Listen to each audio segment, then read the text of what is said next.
Vincent Kennedy McMahon. You've done screwed up, my friend. You've been getting free passes from the YouTube wrestling community for way too long. And guess what? We're sick of it. To be honest, I'm here with my colleague, though. And to be honest, a year ago, we weren't really even friends. Because of kayfabe, we were rivals. Don't think I forgot.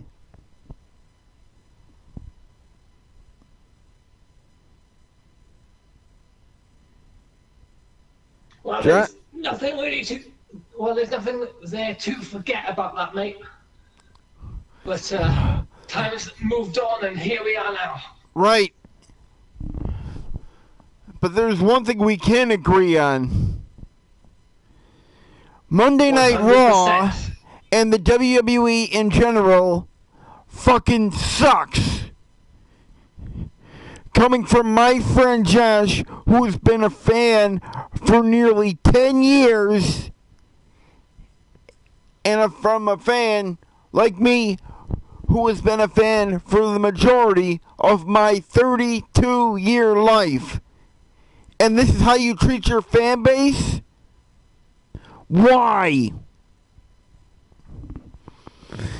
I can tell you the exact show, my first ever show that I ever saw of professional wrestling, and it had Shawn Michaels and Ric Flair, the promo before WrestleMania 24, where Shawn Michaels was telling Ric Flair that he was like the old yellow dog and he's going to put him out to pasture.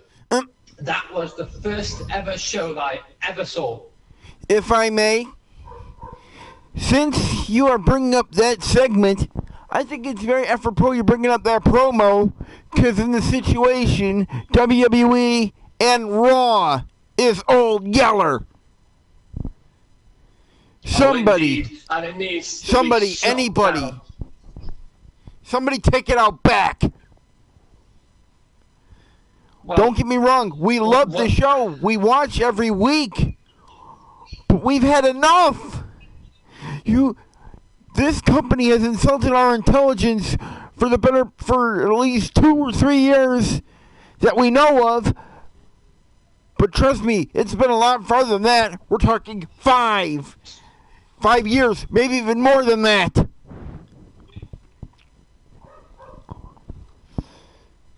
And I know, as of recently, this rage between the two of us started out in one direction, and to get some light on that direction that caused us to get mad in the first place, I'm going to throw it to my pal Josh. Take it, buddy. Oh, I'm going to catch it.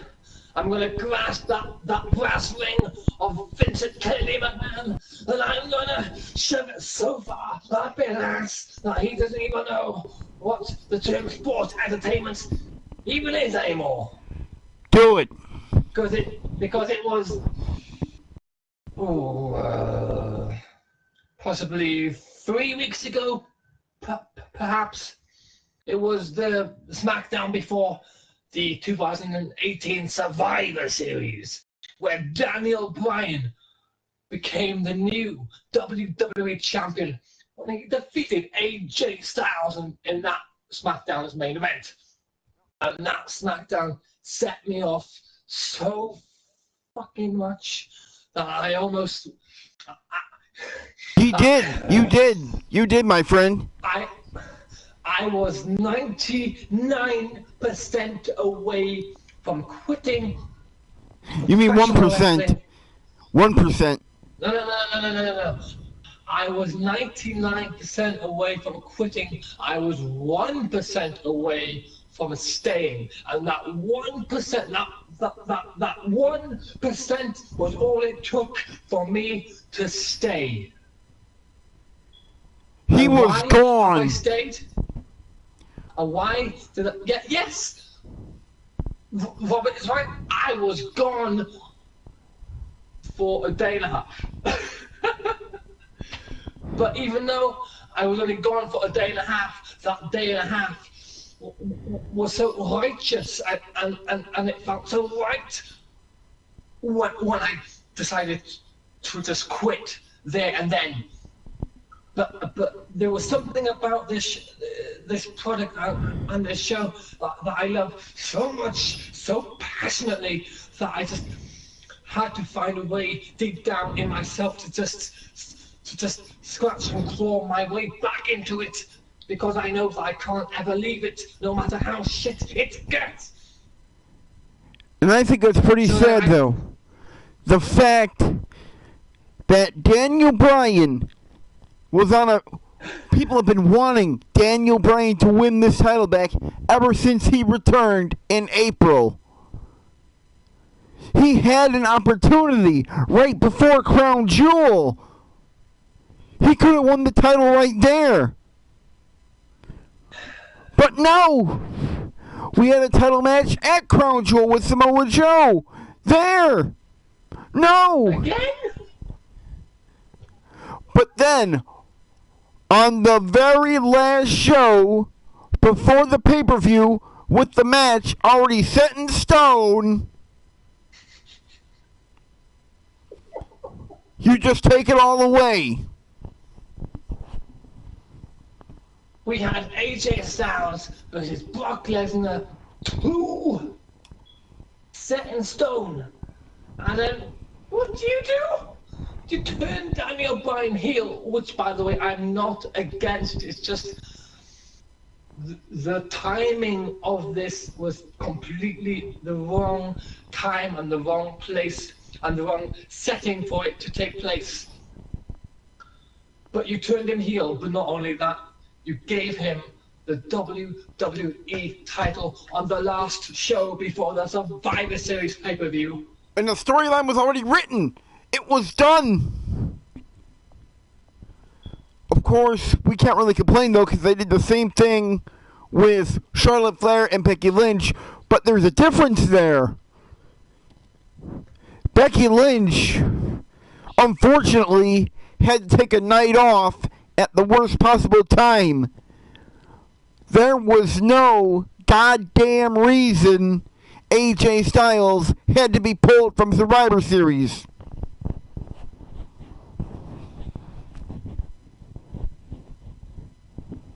Well, apparently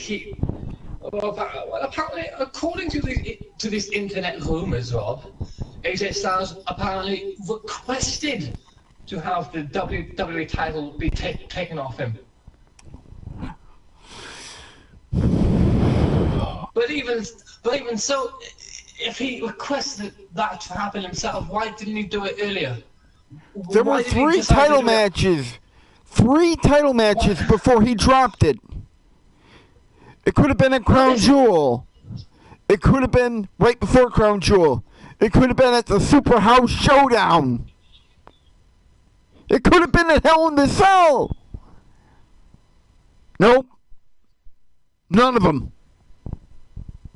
Samoa Joe.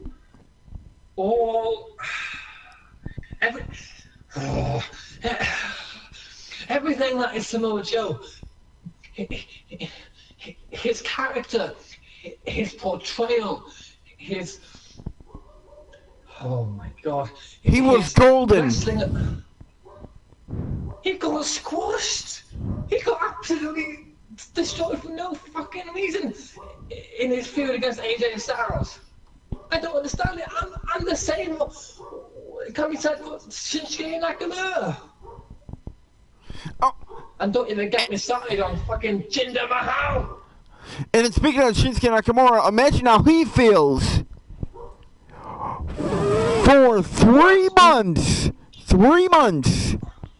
Shinsuke Nakamura pounded the hell out of AJ Styles' groin and kicked him in the face multiple times, over and over and over again, to fail 4 different times. Daniel Bryan does the same thing 1 time, once, and that's it. I know. It's fucking It doesn't make any sense, Rob.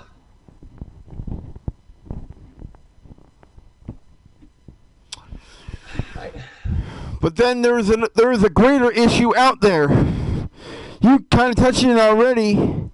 The cancer of the WWE fan base. The internet. Oh, the YouTube God. wrestling community. Now, don't get me wrong. There are quite a few good guys that have been talking about this company for 2 or 3 years with how bad it is. I'm going to give them credit for that. I'm going to single out Catchphrase King, Rush Twiddell from Cultaholic, Joe Cronin, and JD from New York. Because every single week, those 3 gentlemen tear apart the show if need be. While you have kiss asses like Simon Miller giving out brownie points every single fucking week. You know, I have a story about Simon Miller that I would just love to just let everyone know. By all means.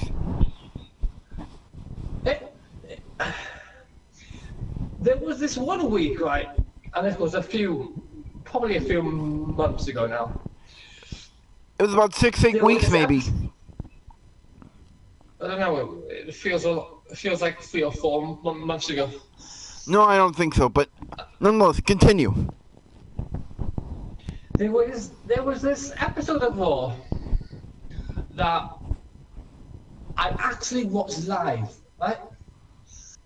And then I got so fucking pissed off at that specific episode of Raw, which, by the way, I don't remember a damn thing that happened on that Raw, and why would I even want to? That I went on Twitter, and the first fucking thing that I saw, right, was Simon Miller giving that episode of Raw 12 ups. 12 ups! And barely any downs. But why? So I just had to tweet him, and I asked him why. And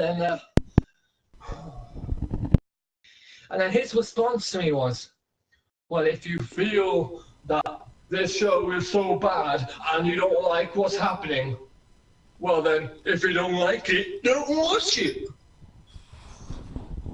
And then he blocked me. What a fucking asshole. And then I got all these subtweets from all these different people, and there was this one tweet that was supposed to be supporting what Simon was saying, and this guy was telling me, you know what, kid, if you were to have sex, you wouldn't feel bad about the show. I'm like, that's the most stupidest thing I've ever fucking heard.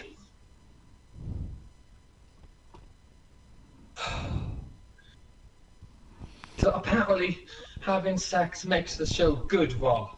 How does that make any sense? I wouldn't know.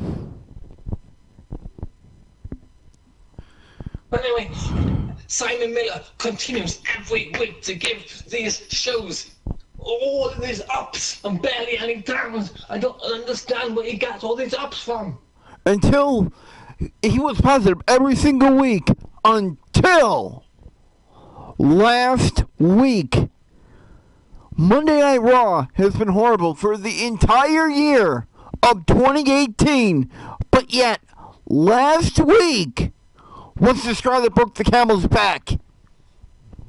Everyone got pissed off last week, calling it the worst show of 2018, if not the worst of all time. And then you and I are just sitting here saying, but it's been bad every week for the past many, many years. At least 2 years. People, what was it that made it last week just universally just accepted as being a bad show. Piss. But then every other show before that was like, oh, that was a good show. That was a good show. That was a good show. And that was a good show. I don't understand where to get all this positive nonsense from. And then Why? we get to shows like yesterday. Oh, God. Monday Night Raw continues to find ways to get worse and worse. They never find ways to get better and better. And do you know why that is? It's because of the name Vincent Kennedy McMahon. I agree. Until or unless he leaves or passes away, things might never change. One of the things that he's done wrong most of anything, but we'll get back to where we are with yesterday. One of the main issues we have, though, is neglect of NXT talent. I mean, sure, there was a bunch of guys who came in, hit the ground running, had a great run right from NXT right on the main roster. People like Kevin Owens.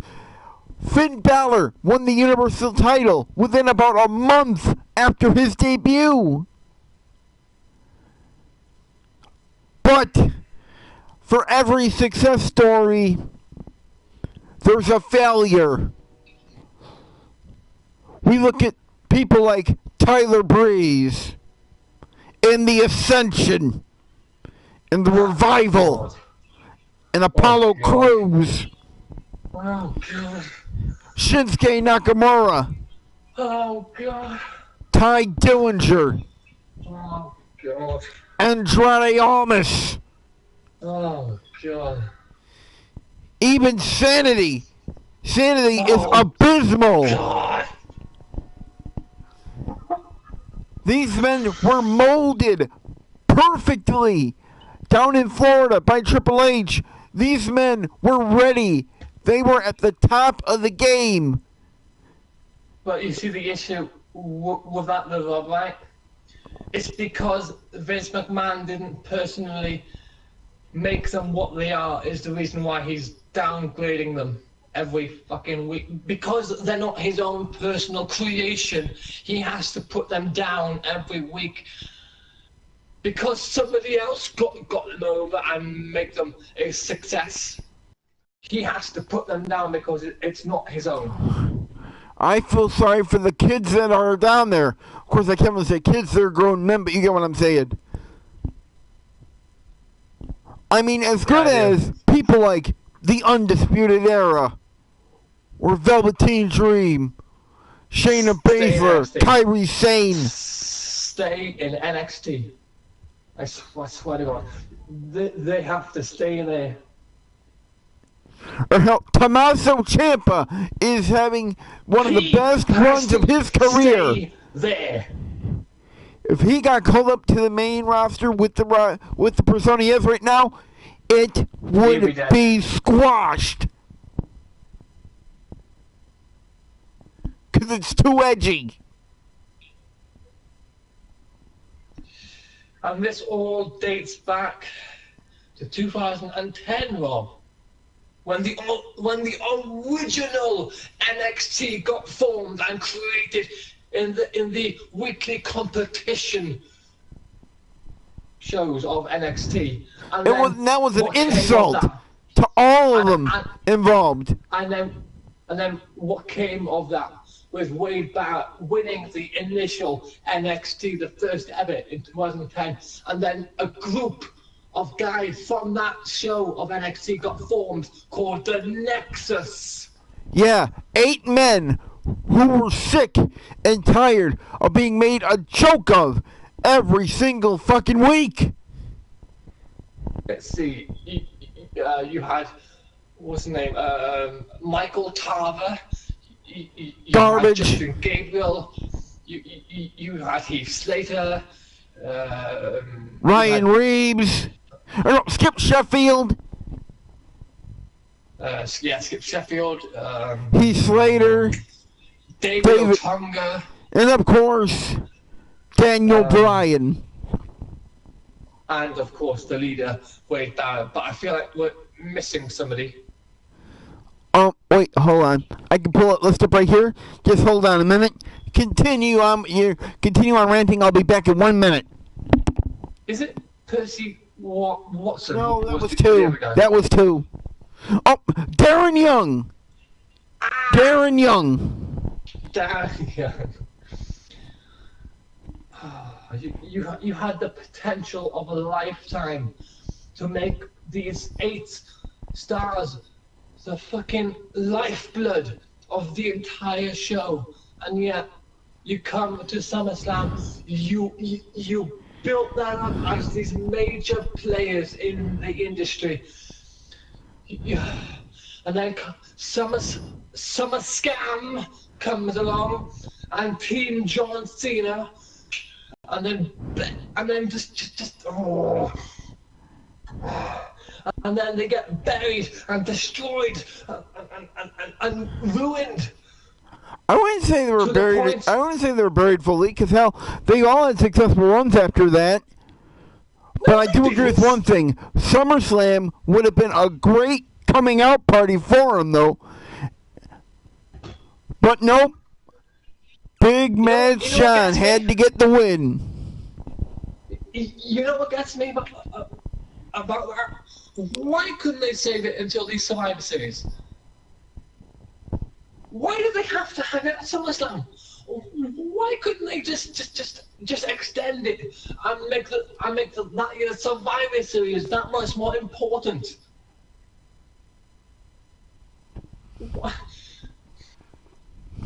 And then at the same time, you give the win to the Nexus. Oh God, John Cena, especially in 2010, was a cancer. Oh. That may be the second worst cancer that WWE's ever had. Dun dun dun dun dun dun dun dun dun dun dun dun dun dun dun dun dun. And to think, it took almost 10 years. Oh, no, let me do that math again. It took almost 5 years for him to get to that point to 2010, and then another about 3.5, 4 years after that for John Cena to even become tolerable.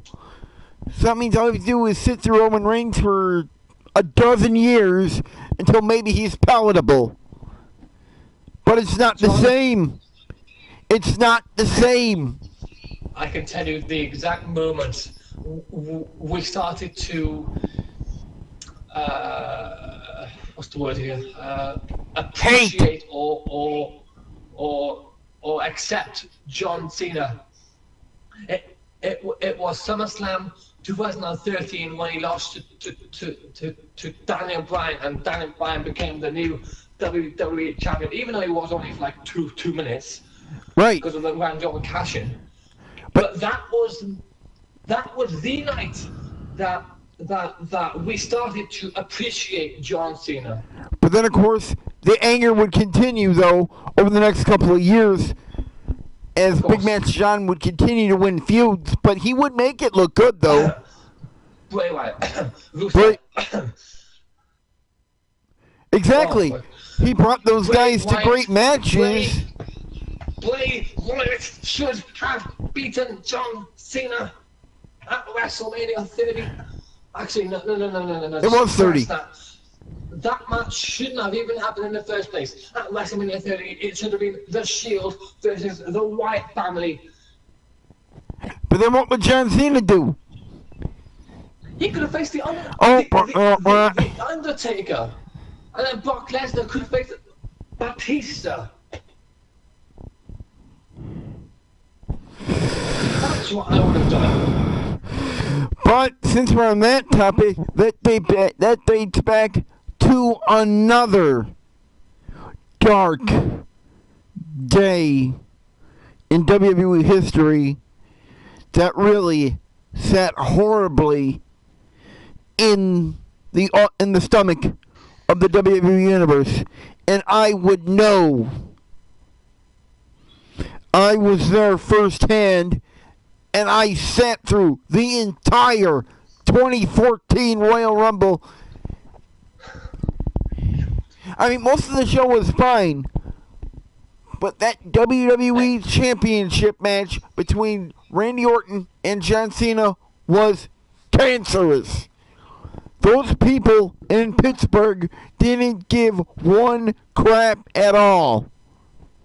I didn't give one crap at all. Watching at home. All it was finisher after finisher after finisher after finisher after finisher after finisher after. And then Bray Wyatt shows up. And then that stupid feud of John Cena started when it shouldn't have started that soon. That should have got saved for later in the year, if not the following year. Why did they have to rush it? But there was a saving grace that night. The main event, a 30-man over-the-top Royal Rumble. 30 of the biggest and best talents on your roster at one time. Featuring such greats as El Torito, John Bradshaw Layfield, Titus O'Neil. But of all of these legendary, soon-to-be Hall of Famers, one name was left off.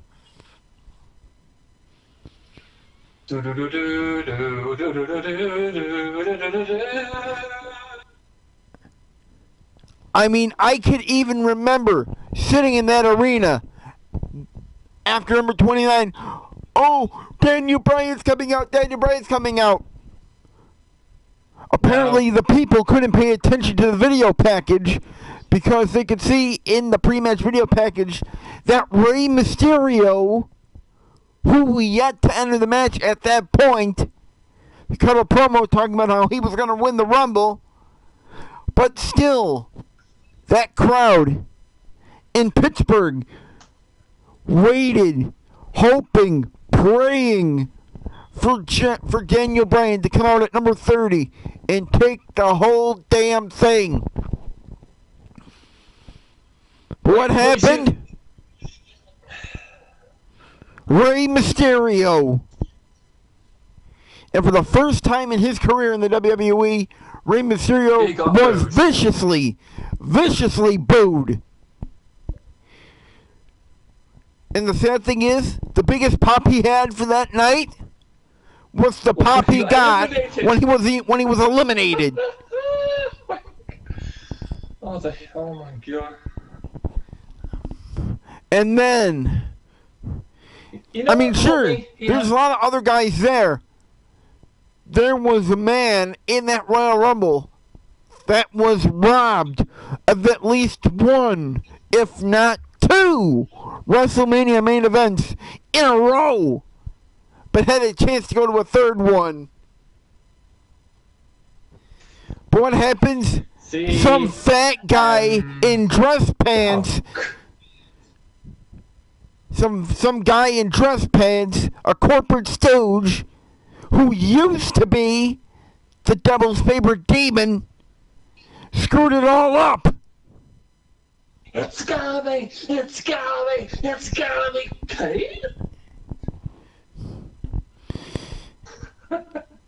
I'm not 100% sure why, but apparently that was the last straw for Punk, as the very next night in Cleveland, he would leave, and he has not come back even now after almost 5 years. He has not been seen. He has not been talked about. It's like he doesn't exist. Well, you see, the thing about that is, CM Punk at this point is too elite to beating the WWE, Rob.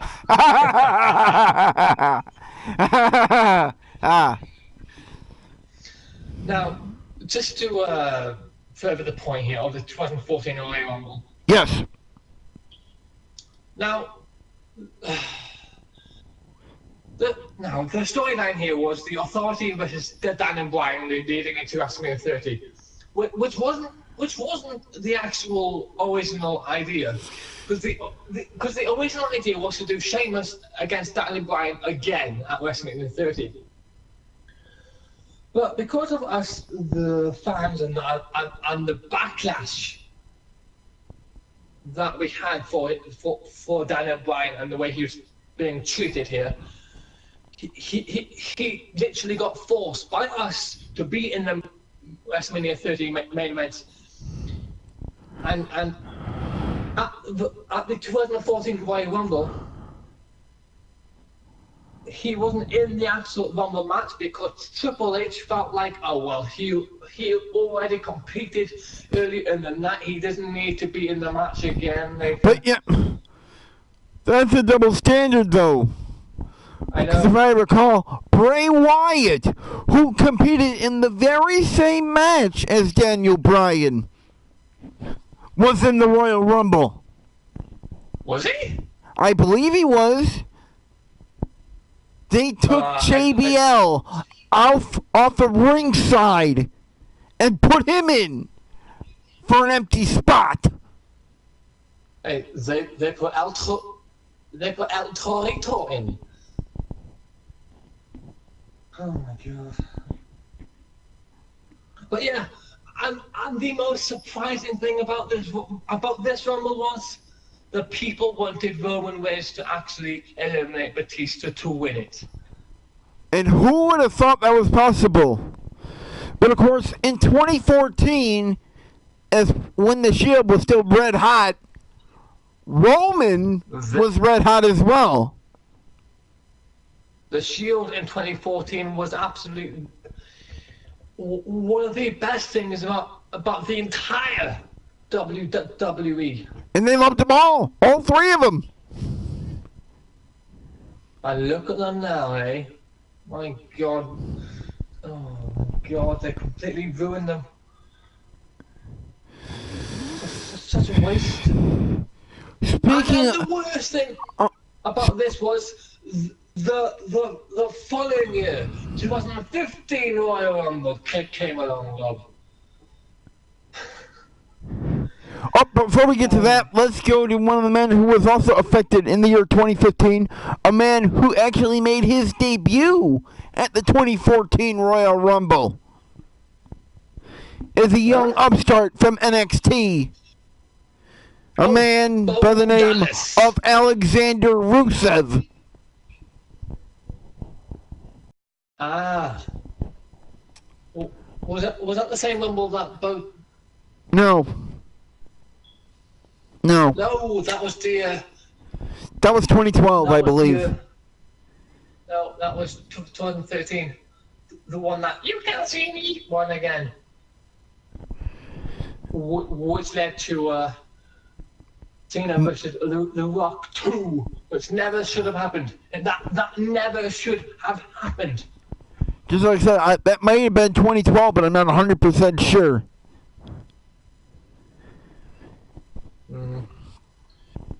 But, anyway, nonetheless, but yeah, Rusev was another victim of what happened. In the year 2014, right after WrestleMania, he showed up on Monday Night Raw and he dominated with that old retro foreign heel gimmick, and he was nuclear. Jack Swagger, The Big Show, Mark Henry, Sheamus, just to name a few that he... And the people hated him. Got through. But yet, yeah, they did. At the end of the 2015 Royal Rumble, rather than have Roman Reigns, the man who they were positioning to be the top dog in the WWE, rather than cheer him, They wanted to cheer for the anti-American who hated everything America. But they were cheering for him in Philadelphia, of all places, the birthplace of America. The very city where the Declaration of Independence was signed. The year 2014, people wanted Roman to win the Rumble. Fast forward to 2015, people wanted Roman to lose the Rumble. But Vince McMahon had a plan to get Roman over. Well, The Rock is cooking. He brought The Rock back for the first time since WrestleMania 29, and those people did not give a shit. They booed The Rock out of the building that night in Philly. As they should have done. Well, I mean, yeah. Wait, but no, hang on, Rob, hang on. Yo. The Rock was at WrestleMania 30, and he was he had a one-off appearance on Raw with Rusev. Yes. Which I actually thought this was going to lead to something between Rusev and The Rock based on what happened. But no, it was all for Roman Reigns. Or hell, that'd be a perfect opportunity to bring Kurt Angle back. But no, they didn't want to do that. They'd rather leave him rotting in TNA. You have a dominant foreign heel carrying around the United States title, disrespecting the title and the country all at the same time. What we need is a great American patriot to come in and take him out. But nope. Big Match John again. Why? And what makes us upset about that, though, is Rusev's push continued going into that WrestleMania. He rolled in to Levi Stadium in the San Francisco Bay Area during that WrestleMania on a tank. Hey, he even got a victory against John Cena at the Fastlane pay-per-view that came before that. So like, stupid. But But yeah, Rusev came out in a tank, people. He came out in a fucking tank. One of the best entrances I've ever seen. And yet it was all for nothing because the man wasted. Can't see had to get the win. Because it's WrestleMania and the fans have to go home happy, according to Vince McMahon, which he didn't. Oh God! But at least the fans did walk out of Levi Stadium that night happy.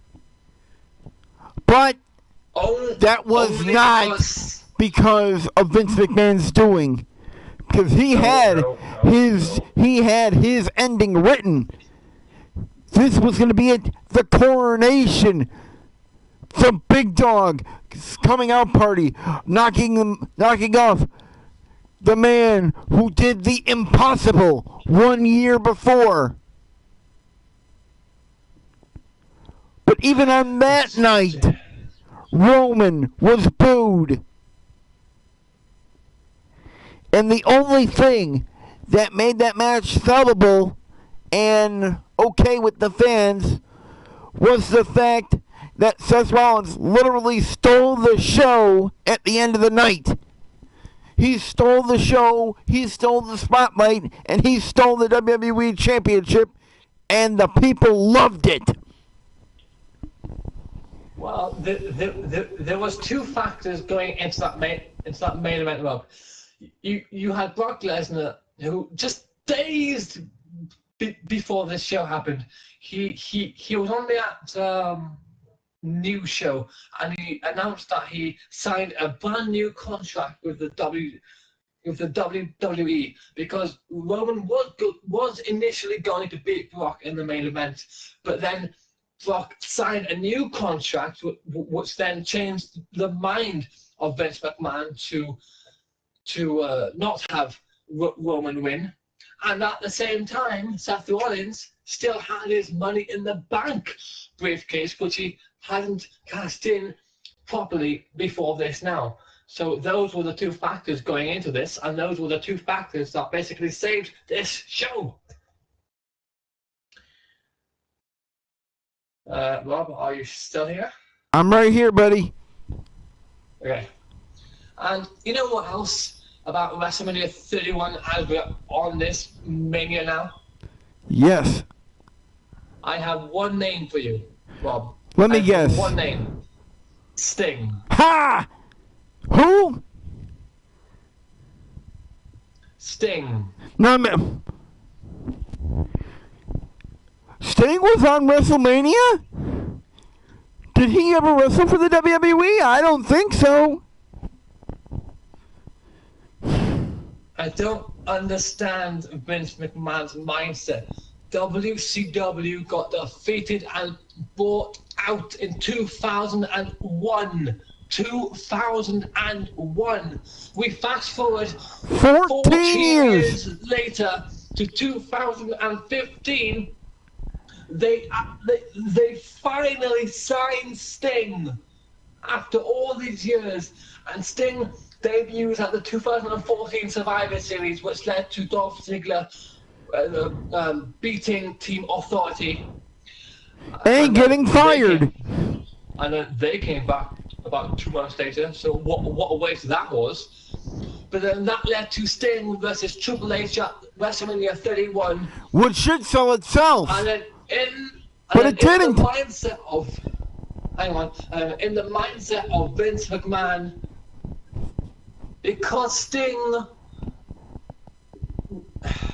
was a WCW guy until the very end, he made this WCW versus WWE when WCW didn't exist anymore because it got killed and bought out in 2001.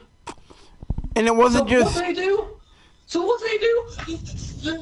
They have Triple H. Right? They have Triple H defeat Sting and finally end the Monday Night Wars when the fucking war ended in 2001. Not only that, we actually had an actual battle in that war, which could have been done in 2001 or 2002 with the invasion angle, but no, it had to be 14 years later. When 6 old men, Shawn Michaels, Billy Gunn, Road Dogg, Hulk Hogan, Kevin Nash, and Scott Hall, all of them got their moment on WrestleMania 31. And it was all for Triple H. Because Vince couldn't have Sting win because Sting represents WCW, even though WCW hadn't existed since 15 years before that. I think that was also basically because I think Vince did keep going after Sting many, many times for those 14 years, but he always said no, instead deciding on having a great run in total non-stop action wrestling. Sting kept... Now, this is what bothers me, right? Sting kept saying no, no, no, no, no, and no. Every offer Sting got from Vince McMahon throughout all these years, Sting kept saying no, because of the way that Vince was treating the talent that came from WCW on WWE TV. Vince buried everyone from WCW because Vince didn't want them to succeed on his programming. So Sting Booker kept T, saying no, Scott Steiner, no, Goldberg. No, yes, no. So Sting kept saying no all these years. There was even this rumor that Sting was going to face The Undertaker at WrestleMania 27, but that was just a rumor. Internet, you stupid fools. No, I think that Sting was kept actually saying going to no. happen. It's just that the plans fell apart. Well, good. Well, I don't know. But Sting kept saying no all these years, and then what baffles me the most is that 2014 comes along, and Sting says yes. What made Sting, after all these years, decide to accept the offer of Vince McMahon after all these years of him saying no? What was it that tempted Sting to finally say, you know what, WWE, you can have my balls? Money. What was it? A Hall of Fame ring. A video game. I call shit on that.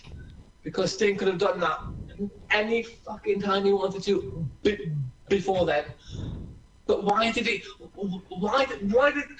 Oh, I don't understand why Sting took all this time just to say yes then, when he was saying no a million times before that. He said no for the better part of a decade.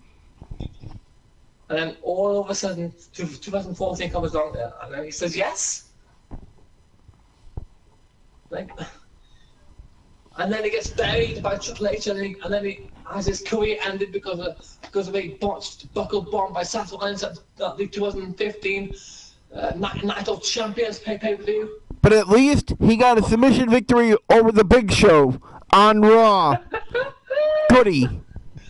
And guess who you were sitting with? John Cena, of course. Oh God. And then we come to 2016, where the WWE had WrestleMania at the biggest possible audience ever.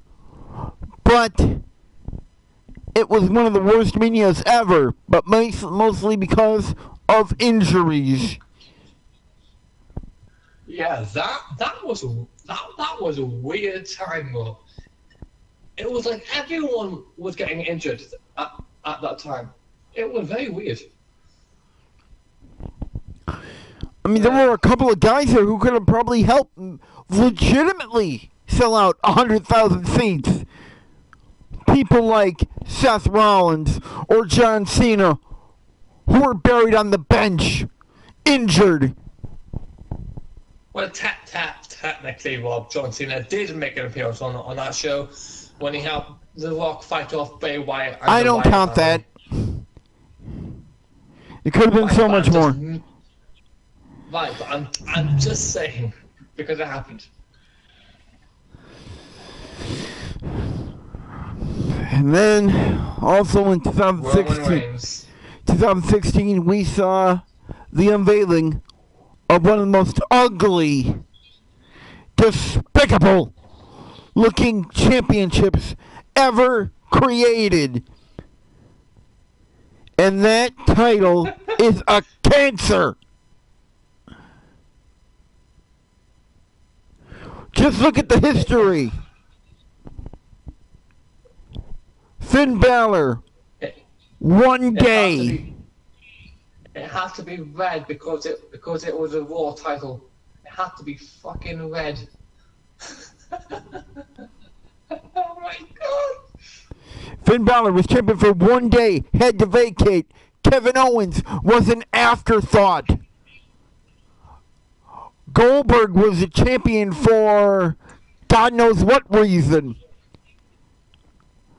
Brock Lesnar held the title captive for almost a year and a half. 500 plus days.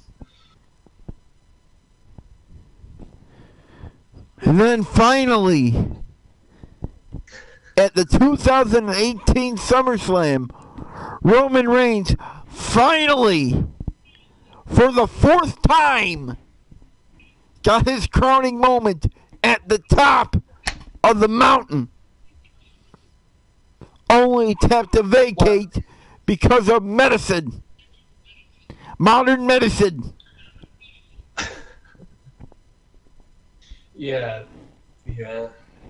Leukemia is nothing to laugh about. You know, that's a serious issue. But you see, the thing is here is that Joe and Noah, the man, and Roman Reigns, the character, are two completely different things. And I have been in arguments with people who are saying, well, they're the same. They're the same person. I don't understand why you keep saying that there's a difference. And I'm here like, he's an actor. And then I gave the best example I could possibly give. Would you give Josh Brolin and Thanos? Would you say they're the same person? No. One's a character in a movie, and one's a person in real life. The same goes for Roman Reigns and Joe and Noah. One's the person, and one's the TV wrestling character.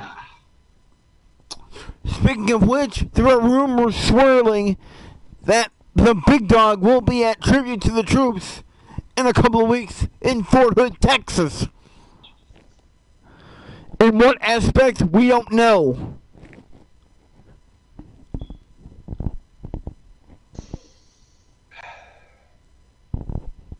You know what I'd like to talk about?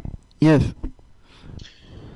You know, because there's a lot of things to talk about here, but number one here is CM Punk.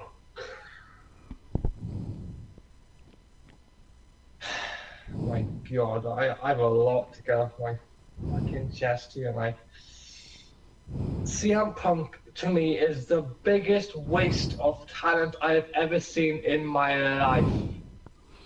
But he was champion for 434 days. None of that mattered because the booking made it absolute worthless, Bob. He wasn't in the main event of the pay-per-views because I remember this one pay-per-view where John Cena versus John Laurinaitis was the main event over CM Punk and Daniel Bryan, I believe.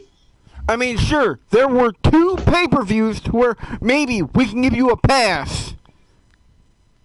But other than those two, CM Punk should have been the main event. There is no reason that the WWE title shouldn't be the main event. Not even a Rock Cena Dream Team or Dream Match? None. WrestleMania 28, CM Punk versus Chris Jericho should have been the main event. It was the WWE title. Without the WWE title, there is no WWE. Because what's the point? I mean, what's the point of having the main title be like towards the middle of the show? It should be the main event. If I may. I could kind of understand that for one reason, though. If you have a big elaborate storyline that dates a full calendar year, 365 total days,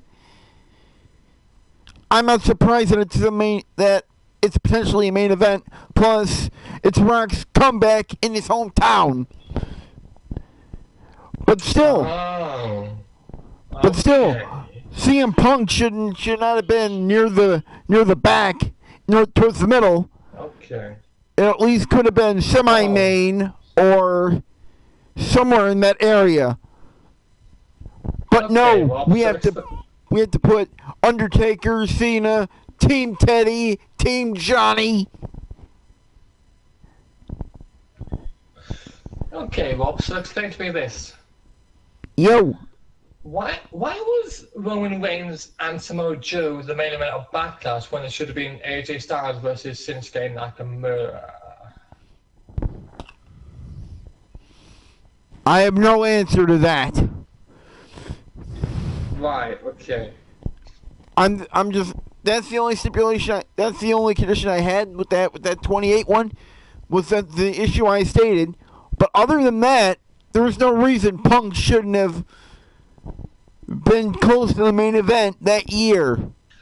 And then when Punk was in the main event, it was usually because his opponent involved John Cena.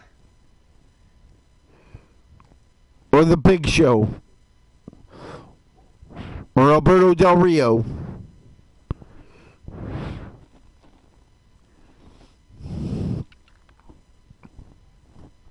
No, at the Survivor Series of 2011, wasn't The Rock and John Cena versus The Miz and R-Truth the main event? Oh, I'm sorry. Yes, it was. My bad.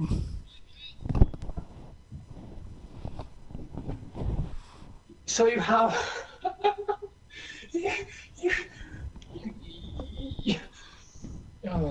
you have The Miz and oh.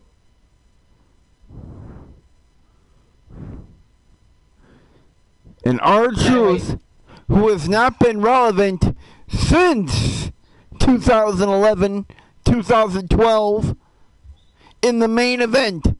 He main evented 2 pay-per-views that year. And where is he now?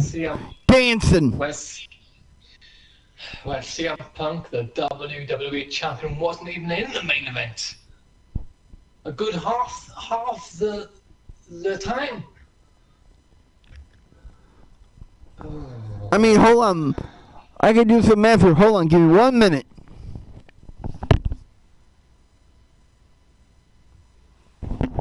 Go ahead. You can carry on. I'll be back with you in a second. And there's something that... In 2011, CM Punk, at the Money in the Bank pay-per-view, he beat John Cena and he left the company at that time with the WWE title. And that... he wouldn't sign a new contract. And that atmosphere in that building that night was electric. Electric. Without a doubt, it was the biggest pop in Punk's career. It was beautiful, Rob. It was beautiful. But it was all put to waste when he came back. It was like 2 weeks later. 2 weeks?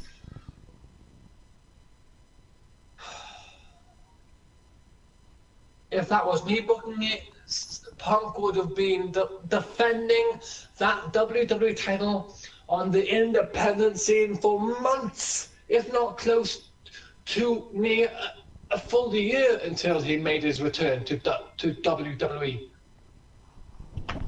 But no, he came back 2 weeks. He comes back, wins the 2012 Royal Rumble, and then in the main event of the WrestleMania 28, you have CM Punk face off against whoever in the blue hell the champion may be. Oh, you say you're the champion. I say I'm the champion. Let's settle this right now. But nope. Let's see. December 2011. Tables, ladders, and chairs. Main event. CM Punk. Oh, I'm sorry. CM Punk Del Rio. That's 1. And The Miz. The Miz was in that triple threat. Okay. We're gonna. This may take a bit, but we're gonna go one by one. Here we go. 2012 Rumble. We have. Wait, this one may not even matter. Wasn't that CM Punk versus Dolph Ziggler? No. But that doesn't matter. What? We'll move on to the next one. Because we can't put that on the the Royal Rumble. Because unless there's a big unless there's a big circumstance like there was the next year in 2013, the Rumble always main events. That's right. But I swear down, Rob, CM Punk's opponent for the WWE title at the 2012 Royal Rumble was Dolph Ziggler. No, it was. I think, but it was not. But as we were saying, not the main event. But of course, we get a pass for that. We move on to the 2012 Elimination Chamber. And that was the main event because that was for the WWE title. Okay, that makes two. Wait, no. No. John Cena versus Kane. No, hang on. We had two chamber matches that year. We had Daniel Bryan and the world title in the chamber with Santino Marella being the final two with Bryan, and then we have CM Punk and the WWE title chamber. And that match came on second.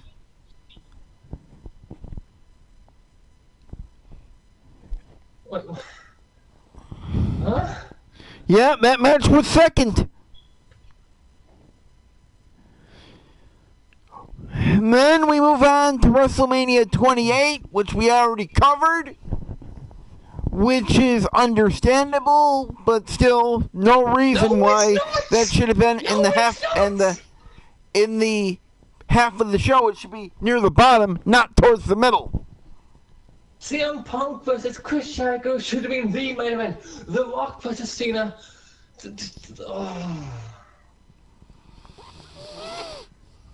Alright, so we move on to the next month. The 2012 Extreme Rules pay-per-view.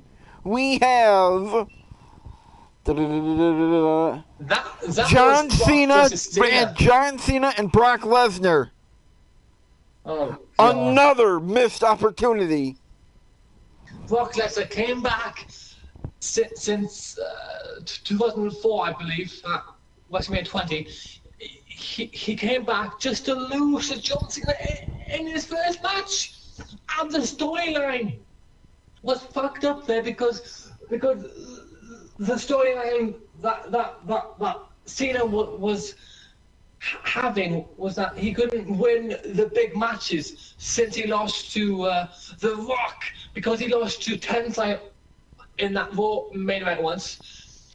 But then when Brock Lesnar came back, Cena's gonna beat him easily. He's gonna beat him first time. And then fucks up the entire story. Oh my god, I hate WWE creative. Oh. But it gets worse, cause now we have come to Over the Limit 2012 and the legendary main event between two of the all-time best in WWE history, John Cena and John Laurinaitis. And that was the main event when it should have been CM Punk versus Daniel Bryan. Now move on. Let's see. Here we are now at No Way Out. And we'll go all the way to the end here, and we see, nope, not the main event again. Wasn't that CM Punk versus Bryan versus Kane in a triple threat match with AJ Lee as the referee or something? I believe so. But nope, even that match wasn't big enough. Because we absolutely had to have a John Cena Big Show match. Oh, yeah. And if John Cena lost, he had to get... No, hang on. If John Laurinaitis... No, hang on. Damn it, I get mixed up. If Big Show lost, John Laurinaitis had to get fired. Right. But even with that, CM Punk and the WWE title should have been the main event. Now we move on to the Money in the Bank match, which may be another kind of excuse, but let's see. No. Even if it's the caveat of the show, but of course, who wound up being the last man standing victoriously at the end of the night? Oh, it's Big Match John again with the Money in the Bank briefcase that he doesn't need.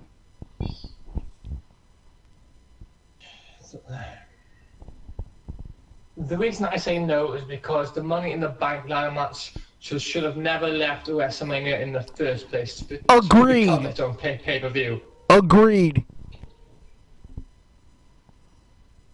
It never should have left WrestleMania. It never should have been its own pay-per-view. Never. And now we move on to SummerSlam 2012. Oh, people may be wondering why I'm exactly doing this, but I'm proving a point here. Mm-hmm.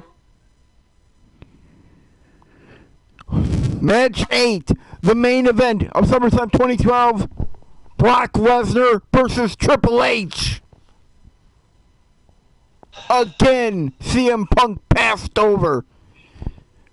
Oh, look at that. Cena couldn't have his match be the main event of that year's SummerSlam.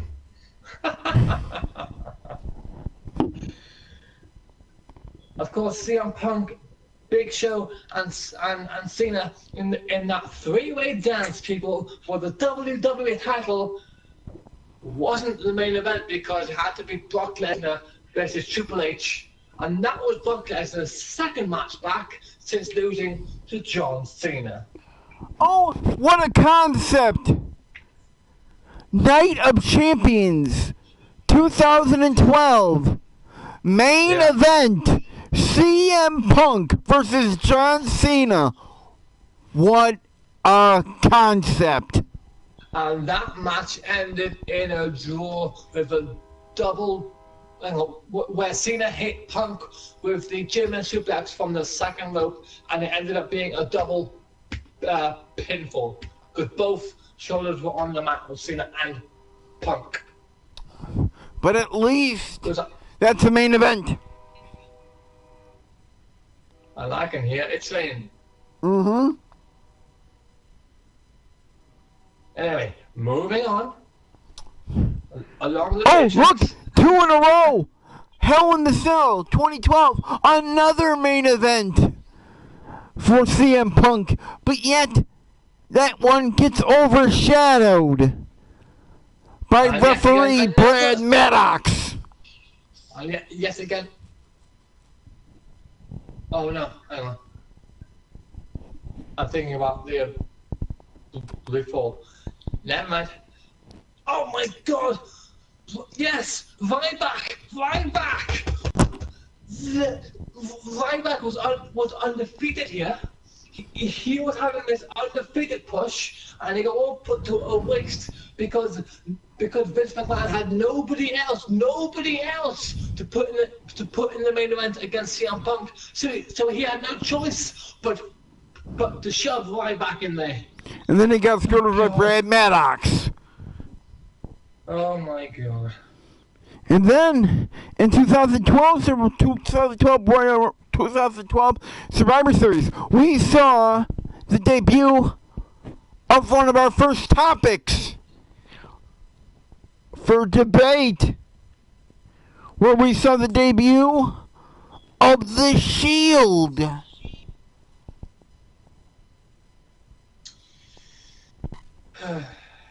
What a tragedy. But hey, another main event. Hey, and yet again, another triple threat match as well. Yep. Well, at least it seems like near the end of 2012, he finally started getting main events. Here we are. Wait, never mind. And then he got injured. Hell in the Cell, Tables, Ladders, and Chairs, 2012. Dolph Ziggler defeated John Cena for the Money in the Bank briefcase. because CM Punk was injured, so he couldn't compete. That doesn't count. But he came back and defeated Ryback on the episode of Raw in that TLC match. And then, of course, we had the end. The end of a beautiful, beautiful title run. CM Punk grabs the title to The Rock at the 2013 Royal Rumble. There was no reason for that to have happened. Now, me and my colleague have even talked about something. There was no reason Punk could have won that match. And then, at WrestleMania 29, the main event of WrestleMania 29 could have been All In, more or less. That should have been the Undertaker streak versus CM Punk's WWE title streak. Because at the 2013, get the year right, just come on, dude. At the 2013 Royal Rumble, CM Punk was WWE champion for 434 days, and it got all put to waste because The Rock had to be the WWE champion because of his feud with John fucking Cena. Cena needed his redemption. He couldn't wait. He had to have his redemption, and it had to be the main event for the title. Well, it should have been The Undertaker versus CM Punk, which, by the way, did end up actually happening on the show, but it didn't mean anything. The only thing memorable about that whole storyline was the sick turn it took when CM Punk started mocking a recently departed manager. Rest in peace to Paul Bearer. And then, no more than a month or so afterwards, CM Punk did a heinous act and dumped what we were made to believe was Paul Bearer's ashes, desecrating his remains over The Undertaker. Why? Oh, but Punk was playing a heel, right? So he had to do that, right? Because he had to do some heel tactics, right? That doesn't make an excuse, though. That is sickening. I know, but there's going to be people online, Rob, who's going to say, but Punk was playing a heel. I mean, there's nothing wrong with being a heel, but I mean, for me, it seems like when you have to go to disgusting, despicable things, just say, oh, look, I'm a bad guy. Look how evil and heinous I am. You shouldn't have to do that to be a heel. Can I just, by the way, I agree. That shouldn't have happened. But can I just make a comparison here? Yes. If this was in the Attitude Era, would you still have that same issue if that happened in the Attitude Era? Probably not. But that's only because back during the Attitude Era, we would expect storylines like that. The characters in the Attitude Era were way above and beyond where we are today. Yeah. Our hero back in that time was a raging alcoholic. That's no hero. But yet he was. And the funny thing about that is CM Punk is the complete opposite to Stone Cold Steve Austin. But that's only relevant here. But going back to WrestleMania 29, because Paul Bearer died, which was very unfortunate. Fortunate. But unfortunate. Right, that's But what. because he died, The Undertaker had to win. He had no choice. Vince McMahon had no choice but to book Undertaker to win, because having him lose after Paul Bearer dies would just send a negative sort of message, which wouldn't have been that to me, but there would have been people online going nuts about Punk winning when Paul Bearer happened to have just, died. So Right. so they had to give Taker the win out of respect. Okay, so now we covered the past. Unfortunate. Let's get back to the present. We started off the year 2018 with one of the very worst shows in Raw history. And you know what the unfortunate part was? This should have been a night of celebration. And it was horrible. On the 25th anniversary of all nights, you fail. Don't mention that. Don't mention that show, please. We'll move on from that, but still, on the 25th anniversary of all nights, you give us garbage, and you rob half of your audience that paid money.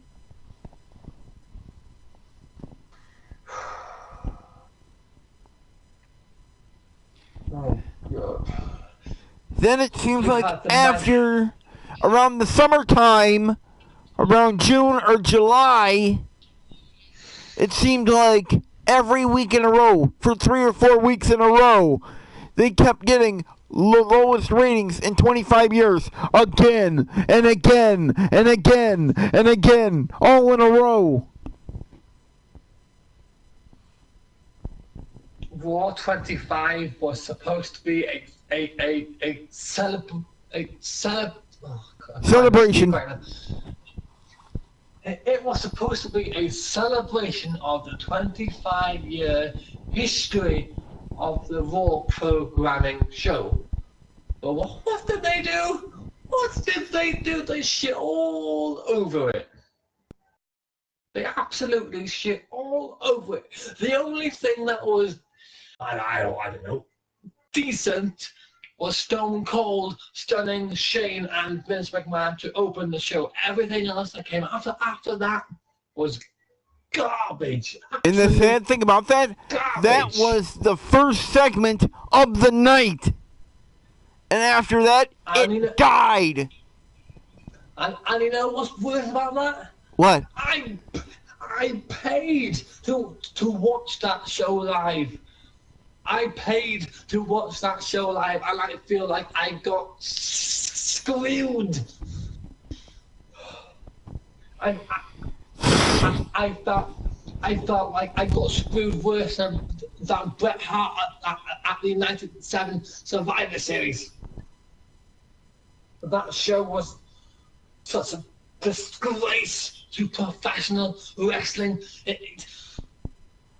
The only good thing that came out of that was the end of Enzo Amore.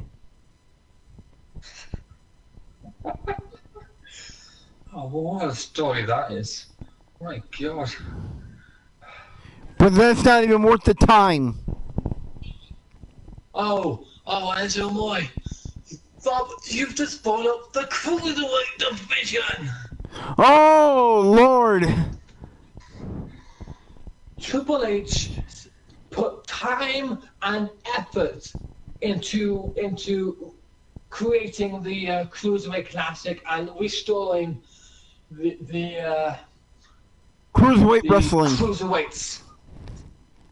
And then Vince McMahon, once he snapped his fingers and decided to they need to be on Raw. His show,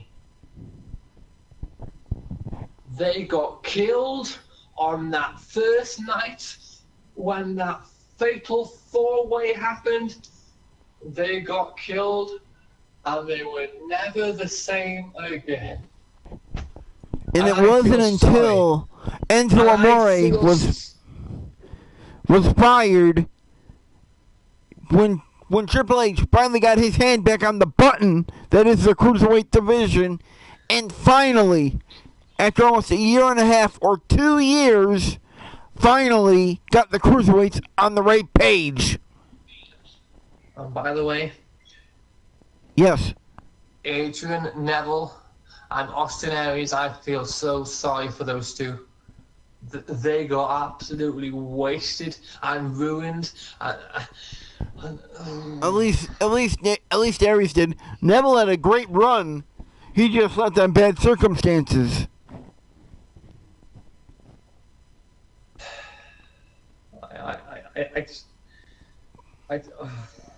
But I agree, Aries got screwed over big time. 3 or 4 months in a row. Vince McMahon and his vision of the Cruiserweights when he took over them was that he was going to push the narrative of character-driven focus rather than the in-ring storytelling. And that's what Vince McMahon does overall with his entire show. He does character over the in-ring work, but in this specific case, the in-ring work had to go over the character. The only good thing Vince McMahon did with that time is bring back Neville and made him relevant for the first time in years. Well, since he was in NXT. And then what happens? He drops the title to Enzo Amore, and then he takes his ball and goes home. I'm sorry to make it sound like that, but that's exactly what happened. Neville should have done that sooner. When he lost the title to Akira Tozawa on that Raw before SummerSlam, and then SummerSlam came along and he won the title back, what was the point? And then a month or 2 later, it's gone again. And you know what? I feel like I haven't even seen Akira Tozawa since that show. He's buried on 205 Live with the rest of them. Because at that time, Akira Tozawa was a part of the Titus Catering.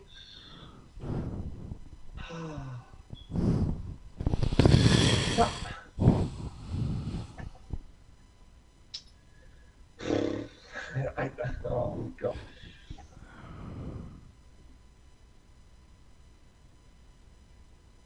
Okay, as you were saying earlier, about Raw. Yes, it seems like. Oh, go ahead. Before we talked about the Cruiserweights, you were on about something about Raw. So as you were. It seemed like everything was okay for a little while, but then it seemed like as soon as the summertime rolled around, like June or July, it started to just die. And then tragedy struck in September, when the biggest name in the company, or on the brand, the man who was carrying the brand, suddenly was gone. And it seems like ever since then, Raw has been abysmal. You know what the excuse was for last week's show being called the worst of the year, if not the worst of all time? What? It's because Braun Strowman wasn't on the show. Oh, God forbid! That was the reason people were saying, and that was the rumored reason why the show was so bad, because they didn't know what to do with the show because Braun Strowman wasn't there. Hello, Bob? Yeah, I'm right here. See, That's where history is repeating itself, kind of, from 2012, from WrestleMania 32. The injuries are tragic at this moment. Just look at the talent we have sitting on the sidelines. Kevin Owens, Sami Zayn, Braun Strowman. Roman Reigns is out. Well, that's not his fault. That's his person's fault. Sorry. I don't mean to laugh at that. And of course, Big Match John has disappeared. Well, he's to God knows where. Well, he's filming a Jackie Chan movie in China. I know. I'm just making a point. But of course, even before that, he still was practically invisible. Well, that's the point, isn't it? Because you're not supposed to be able to see him. Ha ha ha!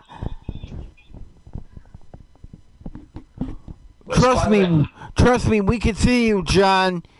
You wear bright enough clothes and T-shirts. We can see you. We can see you fine. But then, rise above hate. But then a couple of weeks ago, we start seeing the downfall with urine jokes and the desecration of a robe of the tragic story of Bobby Roode. My God. The horror. The tragedy. This man was the best he's probably ever been since he was the It Factor back in TNA in NXT. Then he was called up in August. Damn luck. And then he was called up in August of 2017 to SmackDown Live as a smiling babyface. For no reason. He went from being the arrogant prick that everybody hated to coming out smiling and a babyface. Just like that. The reason was because Vince felt that the glorious song that Bobby Roode makes his entrance to was a baby face theme song. So Vince McMahon turned him into a baby face to go along with what he thought the song was representing. And ever since then, Bobby Roode has not once turned back to the heel he was in NXT. So he's dead. I wouldn't be surprised if somewhere in his head, Bobby Roode is sitting back in the locker room wondering if he still has Scott D'Amore's phone number. You know, the phrase, sorry about your damn luck, is so fucking fitting for Bobby Roode now, isn't it, Rob? Yeah. Such a sad fucking story. I can't help but think about something else, too. Maybe James Storm did the right thing by backing out of the NXT deal. Because I guarantee you, James Storm would have died on the WWE main roster. Could you just imagine beer money, but on Raw these days now? Oh my God. I don't even want to imagine. He would probably be... The trolls online would probably think Storm would be nothing but a Stone Cold ripoff. Which is actually what I'm about to say now. You know when Stone Cold came out with the beer truck? Right before WrestleMania 15. Or like when Kurt Angle came out with the milk truck. Yes. Well, considering the mindset of Vince McMahon these past few weeks, if Beer Money was a team now, I could just imagine them coming out in a piss truck. Oh my god. Michael Cole would be on commentary, and he would be like, "He's pissing on the ring! He's pissing on the ring!" And then wow! Look at that, everybody! And then Vince McMahon would be backstage laughing his ass off because he would find it so funny. And then we would be watching saying, "What the fuck is this shit?" And then JD would be in a rage. And then we would be in a rage. And then there'll be these people saying, oh, but this is great, right? And then I'll be like, I want to kick your ass, man. And then Simon Miller would give it the most biggest up of his life. Multiple ups, probably. And now, after all this time, we have just about come to the culmination. The one thing that made us, absolutely made us, commit to doing this last night. Which was good for one segment. Just the fact that it started off with an actual wrestling match, that was a positive, but afterwards it just started crashing. To the point where we even had Bane from The Dark Knight Rises make an appearance in the form of Dean Ambrose.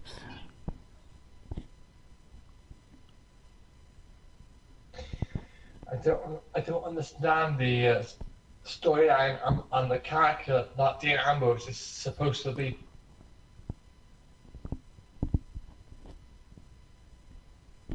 He's an evil, crazy man. No, he's not. He's coming out here every week saying, well, I have to get vaccination shots because I don't want to be anywhere around these people. I don't want to get sick.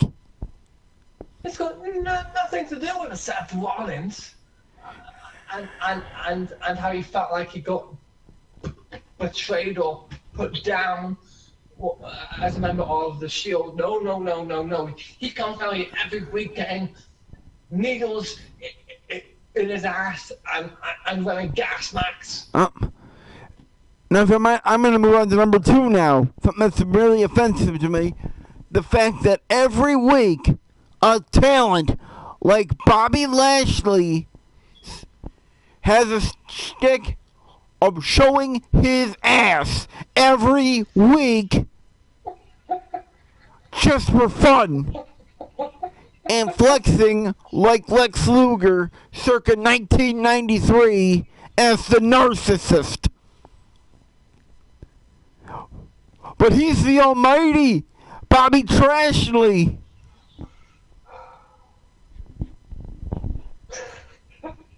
Plus, he's kidnapped a child. Nobody knows where his parents are. Oh, we didn't even go over that part. We'll double back to that a little bit later. That was a down point too, earlier in the year 2018. There are so many talents on the WWE roster in that building, but yet at WrestleMania 34 in New Orleans, Braun Strowman looking for a tag team partner.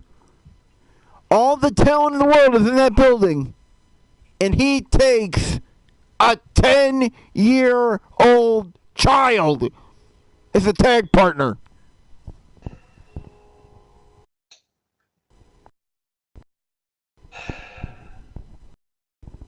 Can you name me one good thing that Bobby Lashley has done since he returned on that Raw after WrestleMania 34? Can you honestly tell me one good thing that he's done? Well, I believe he beat Roman Reigns once, but that's about it.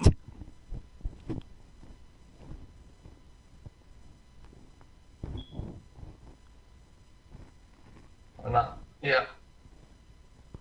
Yeah. There is no point in Bobby Lashley at all.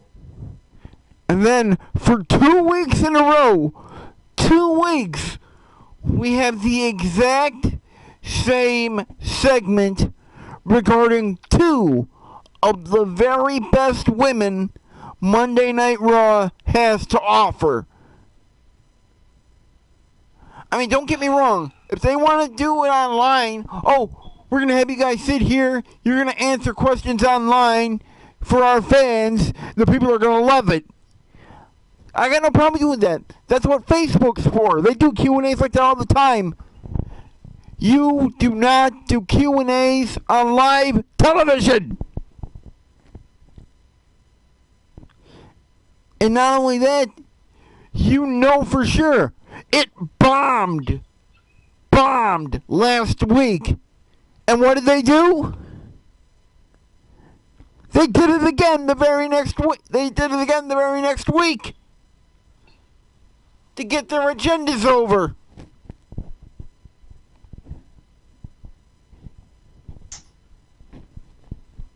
You know who wrote last week's Raw? I do. Complete. Vincent Kennedy McMahon. I'm willing to bet he wrote the entire show again this week. And then we have Nia Jax, who is finally getting over. But that's tragic how the reason she's over now is because she busted a woman in the face and got absolutely nuclear heat. Excuse me. How on earth is Nia Jax over? She's getting more attention than she's ever had in her whole career. I mean, that's what I should say. She's garnering a response. Attention. What? This is not good attention. But they're going to use it, though. They wrote it all the way to the end of the Survivor Series. Tab vs. Soul Survivor. Oh, yeah. Good work, Nia. You busted open the very best athlete on SmackDown Live. People are calling for your head. They're calling for you to be fired, sent down to the PC. But you know what? We're going to reward you. And you're going to get a new gimmick out of it.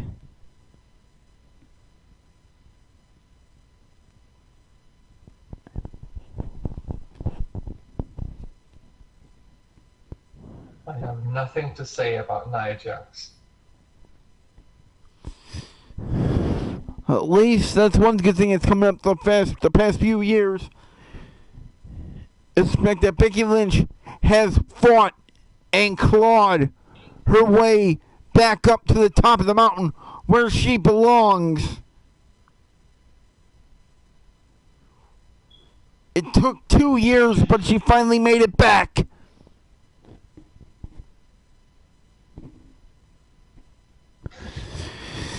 Oh, Lord, we're talking about the women's division. There is one topic we absolutely have to talk on. We might have to end this pretty soon, probably, but you know what? We have to talk about this issue because this issue is the worst of anything. And I will leave this to my buddy because he knows exactly what I am talking about. Take it away, bro.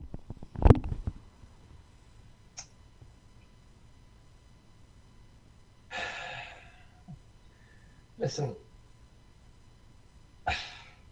I am all for having the women be pushed and utilized the same way as the men. I am all for them having this spotlight in which they should have. But for the love of everything that is life, to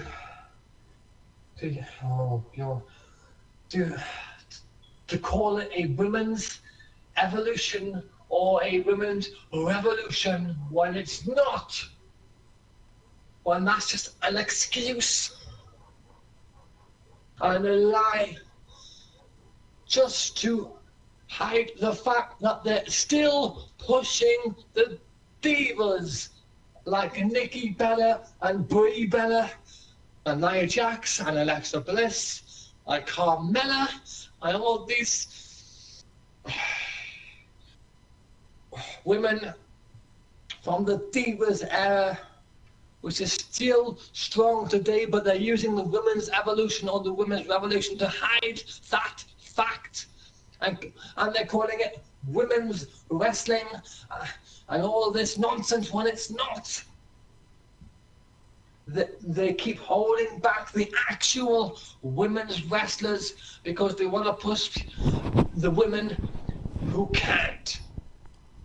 And unfortunately, one of the many women that was pushed back was the absolute best in her game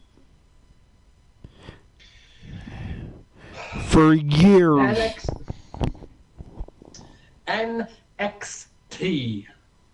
The most important thing about the WWE. The show and place where wrestling is put over than anything else that there is. NXT is the show for wrestling. NXT is the ultimate wrestling show in the entire world at this point in time. There's a huge difference in the way that NXT and WWE, which by the way, I do not see NXT as being a part of WWE in any way, shape or form, even though I know that it is. I see it as being its own separate show altogether because of the way that they push there to Vincent Kennedy McMahon. They actually push wrestling, they actually tell their storylines in the ring, and they actually give time to the characters and the wrestling and the quality of the show. The women in NXT, they are truly women's wrestling. The women on Raw and SmackDown is Carry on, buddy. not. I'll be back in a minute. NXT, you had Asuka, right? You had Asuka, who was having this unbelievable Goldberg-like push, but even better, because Goldberg in his days couldn't wrestle for shit, right? But he got pushed because he was a person that people wanted to see every week kick ass. And Goldberg got this undefeated streak, which came to an end because of, Kevin Nash and the taser incident, which I don't want to speak of at this time because it's not relevant to my point here. Asuka got the Goldberg push, and even better because she can wrestle, which just makes it that much more special. Asuka got the push of a lifetime. She was the NXT Women's Champion mostly her entire existence in NXT. She was undefeated from match 1 to the end of her time in NXT. She had absolutely memorable rivalries with Bayley and that one-off match with Mickie James at NXT Toronto, and her feud with Ember Moon, which was phenomenal.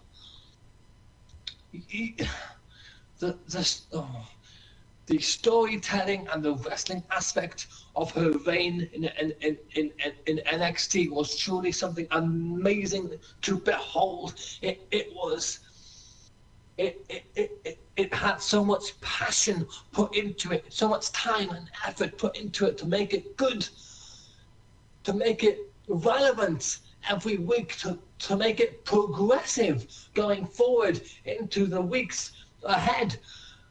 Asuka was truly one of the best things about NXT during her time there. She made women's wrestling, she helped push it being a true women's wrestling division.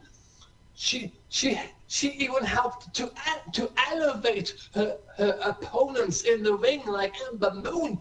I have never in my life seen so much tension and drama and emotion put into the Ember Moon versus Asuka matches and rivalry. You could just feel it in your heart how good it was. And then Asuka, I believe she got injured or something, and she had to vacate the NXT Women's Championship. And then the next time we see her, she's on Monday Night Raw, and she's still at this point in time being pushed as undefeated. But there's a huge difference between the way she was performing on Raw and the way she was performing in NXT, and the creative differences are so major that I just don't understand how Vince McMahon can just not see that. She came and debuted at the TLC pay-per-view in 2017 when she defeated Emma, which was actually quite a good match, I will admit. And then she came to the Survivor Series and dominated, as she should have done, and she did.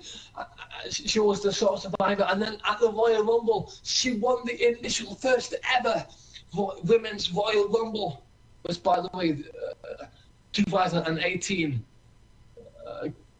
going off point here for a few seconds, is the year of the first time ever, and I'm absolutely sick of it. But anyway, going back to Asuka, she won the Women's Royal Rumble, which was absolutely the only choice that the company could make at that time with that matchup. There was no other winner that could possibly have won it. It was predictable, but it had to be done. And then Asuka then chose to either the Raw Women's Champion Alexa Bliss at Mania or the SmackDown Women's Champion Charlotte. And she challenged Charlotte because that was the bigger matchup for Mania. That was the WrestleMania feel of a matchup for that show. So she went on to WrestleMania at this point, still undefeated when she was having a feud with Nia Jax and so on, and she won that feud. And then WrestleMania comes along, WrestleMania 34 comes along, and the first thing we see is Asuka tapping out to Charlotte.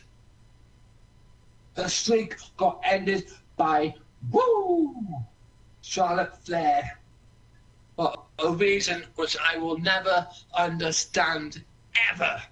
And then, if that wasn't bad enough, she had to go on a downward spiral. She lost to Carmella 3 pay-per-views in a row because of the help of James Ellsworth push for no fucking reason. Where in NXT she didn't have this issue. This wasn't an issue. This would have never